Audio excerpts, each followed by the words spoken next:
Hello everyone. Have you ever faced the problem of buying a secondhand iPhone and then realizing it's locked with an iCloud password? Or perhaps there's been a time when you simply forgot your own password. It can be frustrating, I know. But there's good news.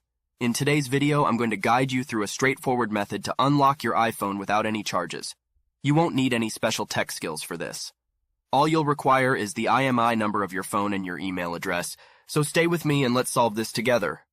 So the first step is to get your phone's IMEI number. So to do that, simple dial *#06#. Alright, as you can see here, you will get your 15-digit IMEI number. This is very important, so keep it somewhere close because we're going to need it in the next step. In this website, we will request the unlocking of the iCloud account of your device, so we just need to go here to this form. You just need to complete a simple form with the details of your device.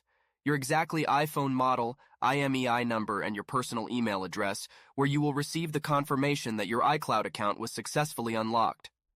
After completing this form, you just have to wait until you get the confirmation that your iCloud account has been unlocked and receive the new credentials to log in into your iCloud account.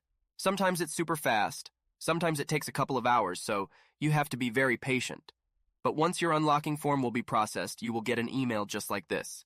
The email will confirm that your iCloud account has been unlocked, and you will receive the new credentials to log into your iCloud account. Now you just need to log into your iCloud account with the new credentials, and your iPhone will be fully iCloud unlocked. I hope this video was useful. Please don't forget to like and subscribe. See you in the next video.